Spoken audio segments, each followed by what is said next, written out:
김영삼 대통령 이야기. 닭의 목을 비틀어도 새벽은 온다. 독재의 어둠이 짙게 드리워진 시대. 그 속에서도 굽히지 않고 외쳤던 한 정치인이 있었습니다.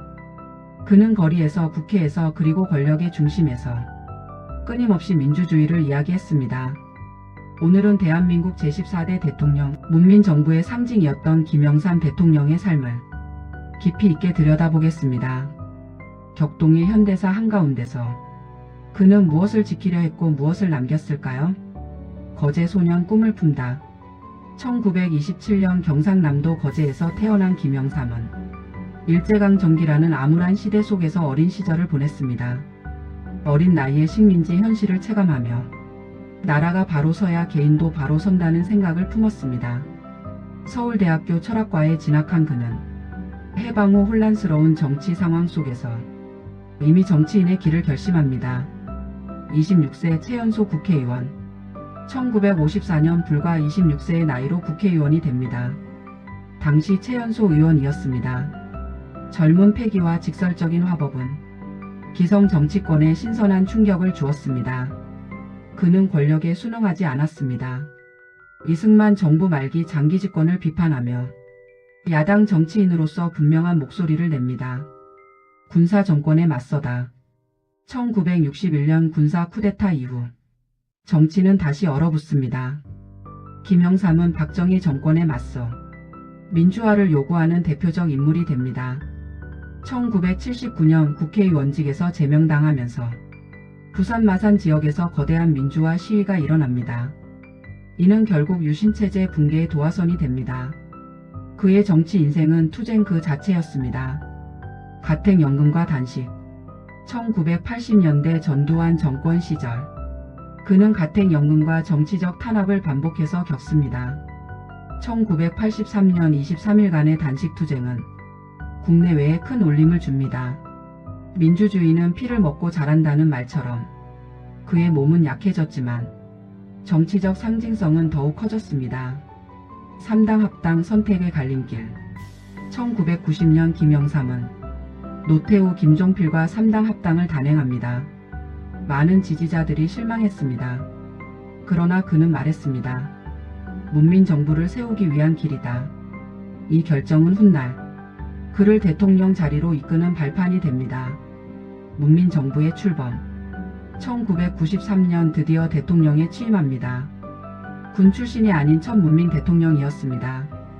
그는 군부 잔재 청산을 선언합니다. 하나회 해체, 군사조직 척결, 공직자 재산 공개.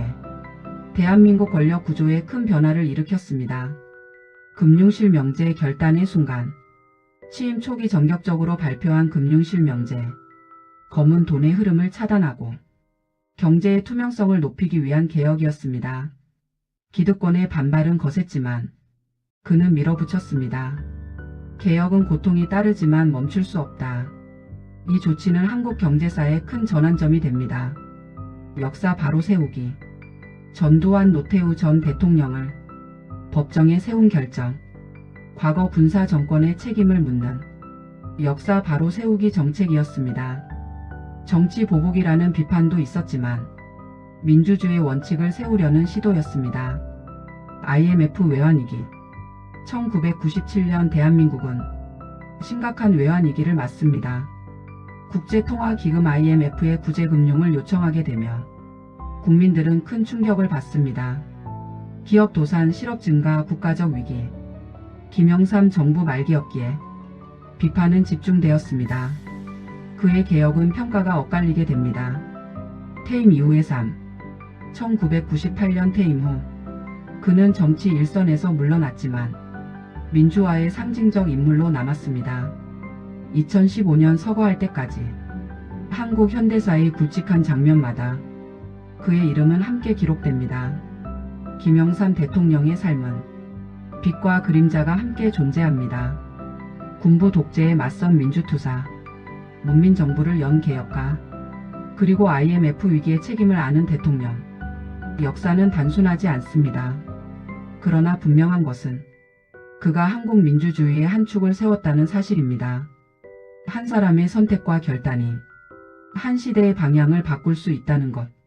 그의 인생은 우리에게 묻습니다. 당신은 어떤 새벽을 기다리고 있습니까? 함께 역사 속으로. 오늘 이야기가 마음에 닿으셨다면 구독과 좋아요로 응원해주세요. 여러분의 작은 응원이 더 깊이 있는 역사 이야기로 이어집니다. 다음 시간에는 또 다른 인물의 삶으로 함께 걸어가겠습니다. 역사는 멀리 있지 않습니다. 우리의 오늘 속에 살아 있습니다.